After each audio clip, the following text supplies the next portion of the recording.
Eu não sei se vocês têm essa sensação, mas muitas vezes eu penso que alguns filmes da minha infância, eles só fizeram muito sucesso na minha cabeça, como por exemplo, os filmes da franquia O Pequeno Stuart Little. Eu lembro que eu assistia muito os filmes dessa franquia, tanto na mídia física, que eu tinha os DVDs da franquia, como também eu lembro desse filme ter passado bastante na televisão. Só que hoje em dia eu não vejo até mesmo as pessoas que gostam de cinema e criam conteúdo na internet falando sobre esse filme. Então eu decidi gravar um vídeo aqui falando sobre os filmes da franquia O Pequeno Stuart Little. Então se você, assim como eu, gostava demais desses filmes, eu vou estar pedindo aí para vocês se inscreverem no canal, deixa o seu like também, porque o seu like ele ajuda demais no nosso crescimento. Então sem muita enrolação, bora logo começar a falar sobre esses filmes. Bom, nesse vídeo aqui eu vou me atentar principalmente aos dois primeiros filmes da franquia O Pequeno Stuart Little, porque, para falar bem a verdade, o terceiro filme da franquia, que se transformou em uma animação,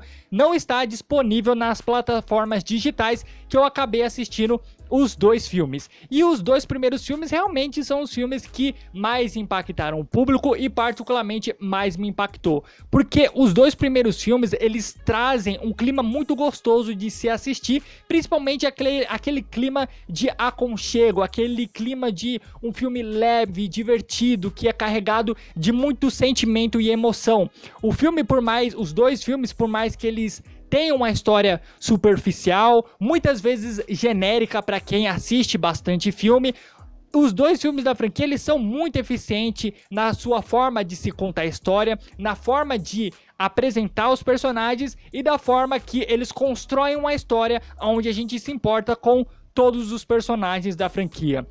E uma coisa que eu não sabia é que os filmes da franquia Stuart Little, eles foram baseados em um livro, e é muito interessante você notar isso, porque realmente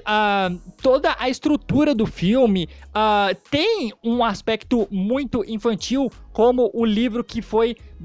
base para os filmes da franquia, pois você observa que desde a construção do cenário,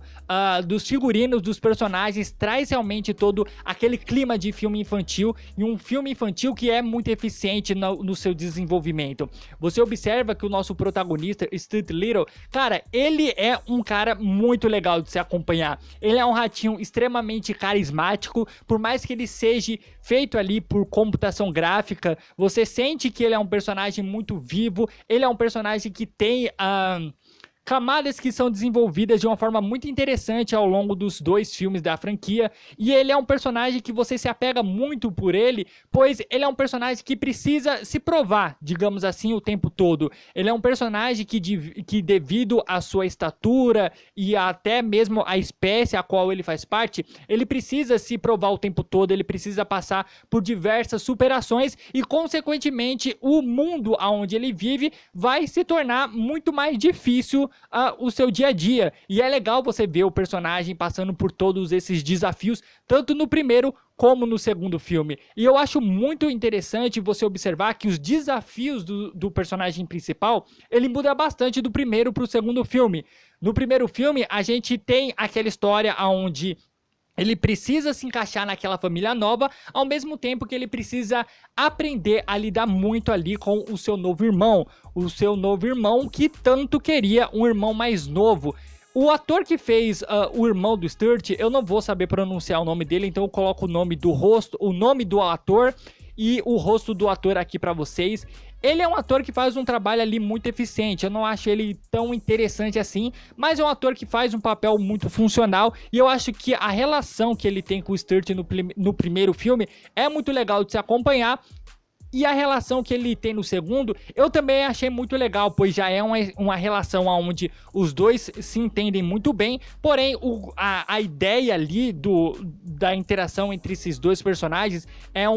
é totalmente diferente do primeiro filme, pois no segundo filme eles já são grandes amigos, e a interação que é mais interessante de se acompanhar no segundo filme é a interação do Stuart com uma nova personagem que é apresentada pra gente nesse segundo filme, que é uma pequena passarinha chamada Margalo. Eu gosto dessa personagem, mas eu gosto muito mais dela quando você pensa que ela é um artifício de roteiro muito eficiente, porque a personagem em si, eu vou confessar pra vocês que eu não achei ela muito simpática, eu não gostei tanto da personagem em si, porém eu gostei muito da ideia de ter ela no filme como um interesse amoroso do Stuart, como uma amiga que entende muito ali do que o Stuart tá passando, uma personagem que vai projetar no Stuart algumas coisas que ela quer viver e da mesma forma que o Stuart projeta nela muitas aventuras que ele quer viver. Então isso é muito interessante. Uma das coisas que me faz gostar bastante aí dos dois primeiros filmes da franquia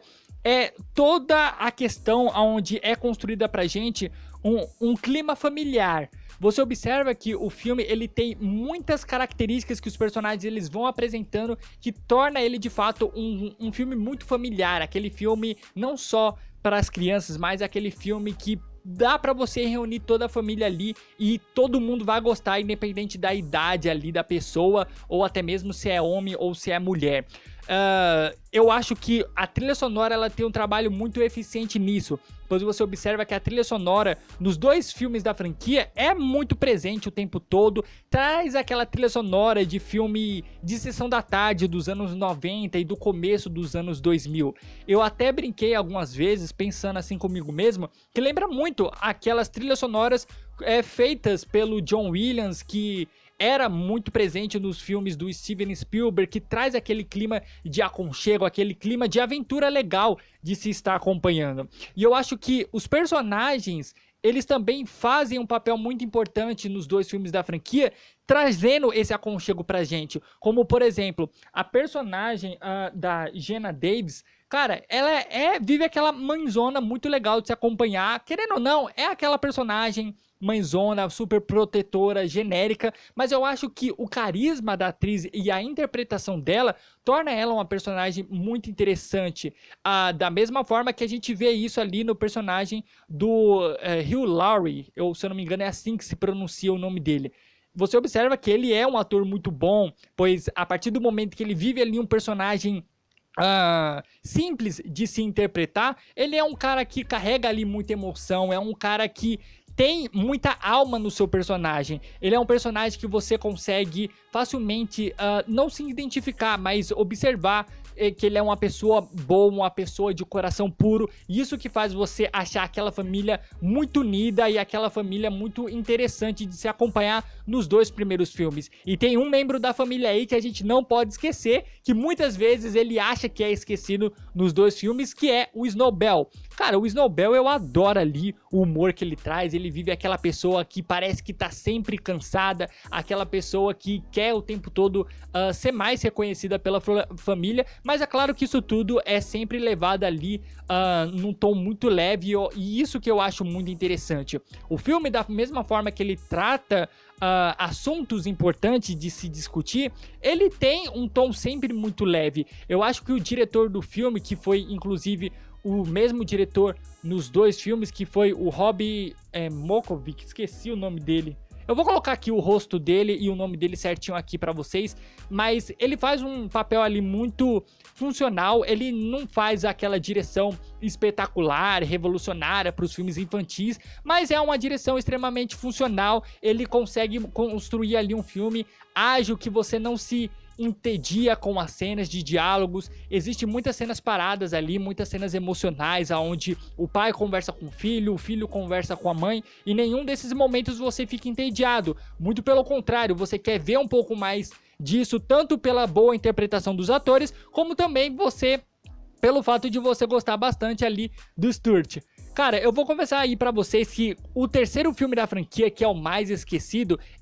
o fato dele se transformar em uma animação, eu particularmente não gostei tanto. Mas o interessante é que todos os atores que participaram ali dos dois primeiros filmes da franquia, eles voltam aí pro terceiro filme e cria ali um ambiente ainda mais diversificado, pois agora o filme ele se passa em um ambiente mais florestal, com alguns personagens também interessantes. E uma coisa que eu parei pra pensar aqui agora é que os três filmes da franquia, eles têm antagonistas e vilões ali que são muito interessantes. Muitas vezes eles realmente apresentam uma grande ameaça. Eles, quando aparecem em cena, você sente ali um perigo iminente. Eles criam um senso de urgência que é muito legal de se acompanhar nos três primeiros filmes dos três filmes da franquia. Eu assisti os dois primeiros filmes recentemente, alguns dias atrás, e cara, como foi bom assistir um filme leve, extremamente bem feito, que remete muito ali a alguns bons momentos da minha infância. Mas eu queria saber a opinião de vocês, se vocês já assistiram esse filme, se assim como eu, esses filmes marcaram aí a sua infância. Deixe aí nos comentários, não se esquece de se inscrever no canal e curtir o vídeo, e até a próxima semana com mais um vídeo do Diário do Cinema.